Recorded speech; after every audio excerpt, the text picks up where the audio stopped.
নমস্কার বন্ধুরা, রুমা সাঁতরা ভিলেজ ফুডে আপনাদের সবাইকে স্বাগতম। দেখুন বন্ধুরা, কত সুন্দর একটা তাল নিয়ে চলে এসেছি। আর আজকে আমি এই তাল দিয়েই বানাবো পাটিসাপটা। প্রথম থেকে শেষ পর্যন্ত অবশ্যই দেখুন, খুব ভালো লাগবে। চলুন প্রথমে তাহলে তালটাকে আমি ভালো করে ছড়ে নেব। প্রথমে আমি তালটাকে খুব ভালোভাবে ফাটিয়ে নেব। আপনারা এই তাল ঝুড়নি না থাকলে ঠেকা কিংবা ঝোড়া ভালো করে পরিষ্কার করে ধোয়া থাকলে ছড়ে নিতে পারেন।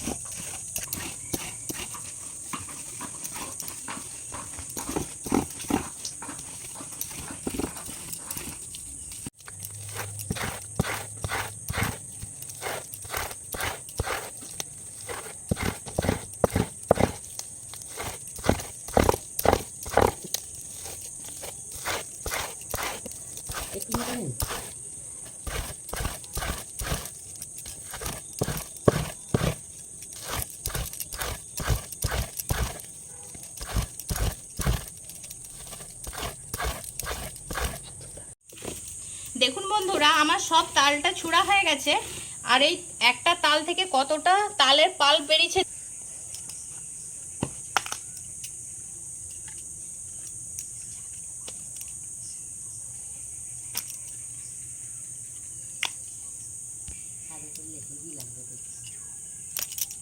তবে আমি পাটিসাপটার জন্য ব্যাটারটা গুলে নেব।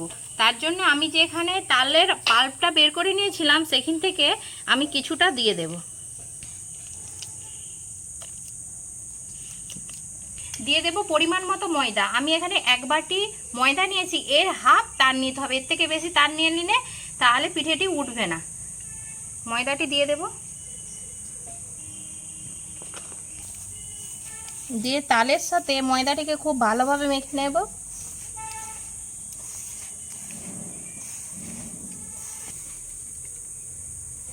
দিয়ে দেব পরিমাণ মতো লবণ, দিয়ে দেব অল্প একটু চিনি। যেহেতু তালটা মিষ্টি আছে তবু অল্প করে একটু মিষ্টি দিয়ে দেব, তাহলে খেতে ভালো লাগবে।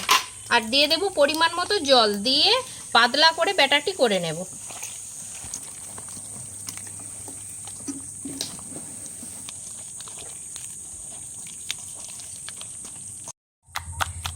দেখুন বন্ধুরা, কত সুন্দর একটা ব্যাটার হয়েছে। এই রকম ব্যাটার হবে, আর এই রকম ব্যাটার হলে এই পিঠেটি খুব সুন্দরভাবে হয়ে যাবে। চলুন তাহলে আমি এবারে পিঠেটি তৈরি করে নিই। এখানে আমি কিছুটা নারকেল কুড়িয়ে নিয়েছি। প্রথমে নারকেলটাকে ভালো করে ছাঁচ মেরে নেব। তার জন্য কড়াই দিয়ে দেব প্রথমে নারকেল, আর দিয়ে দেব চিনি,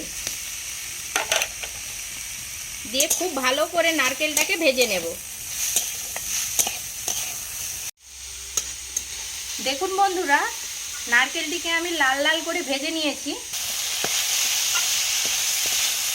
আমি এবারে নারকেলটাকে নামিয়ে নেব।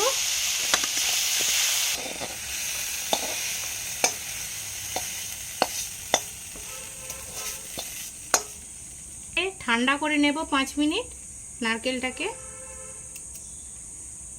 আমি পিঠেগুলো করার জন্য এরকম একটা ননস্টিকের তাওয়া নিয়েছি। আপনাদের কাছে যেই রকম তাওয়া আছে তাকে দিয়েই করে নিতে পারেন। প্রথমে আমি এখানে দিয়ে দেব অল্প একটু তেল, দিয়ে খুব ভালোভাবে তেলটা ঘুরিয়ে নেব। এতে খুব বেশি তেল লাগে না, অল্প একটু তেল দিলেই হবে। দিয়ে আমি ভালো করে গরম করে নেব তাওয়াটাকে। ব্যাটারটিকে আর 1 মিনিট আমি ভালো করে ফেটিয়ে নেব।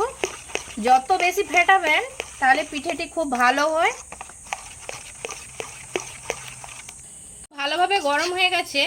আমি 1 হাতা ব্যাটার নিয়ে তার উপর দিয়ে তাওয়াটিকে খুব ভালোভাবে ঘুরিয়ে নেব।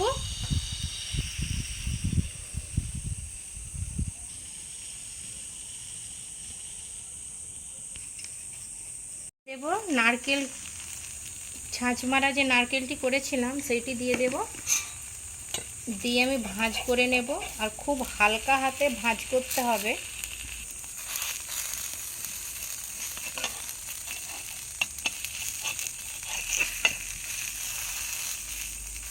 তো সহজেই আমার একটা পিঠে হয়ে গেছে। আমি এবারে অল্প একটু তেল দিয়ে পিঠেটিকে খুব ভালো করে ভেজে নেব।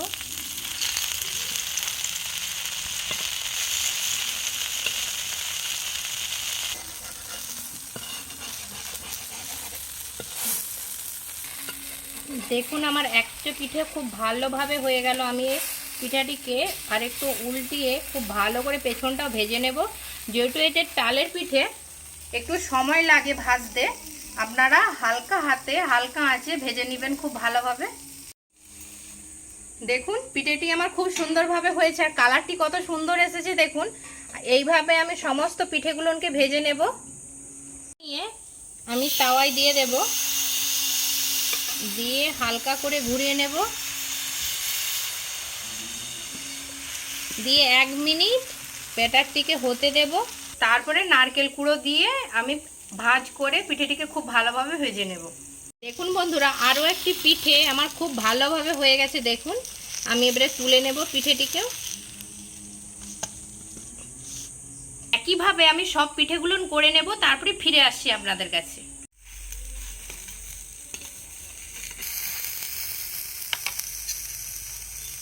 দেখুন বন্ধুরা আমার সব পিঠেগুলো কত সুন্দরভাবে হয়ে গেল আর দেখতে কত সুন্দর লাগছে শুধু দেখুন। আপনারা হয়তো ভাববেন তালের আবার পাটিসাপটা হয়, কেন হয় না? এইভাবে আপনারা বানিয়ে খেয়ে দেখবেন, খুব সুন্দর লাগে খেতে। আমার সব পিঠেগুলো খুব ভালোভাবে ভাজা হয়ে গেল। দেখুন বন্ধুরা এই পিঠেটি আমার ভাজা হয়ে গেছে, আমি এবারে নামিয়ে নেব। বন্ধুরা কত সহজেই পাটিসাপটা হয়ে গেল, তাও আবার তালের। যদি ভালো লেগে থাকে রেসিপিটা অবশ্যই একটা লাইক দিয়ে চ্যানেলটিকে সাবস্ক্রাইব করে নেবেন আর কমেন্ট করে জানাতে ভুলবেন না। আজকের মতো এই পর্যন্ত। নিত্য নতুন কোনো রান্না নিয়ে আপনাদের কাছে আবার ফিরে আসবো। টাটা।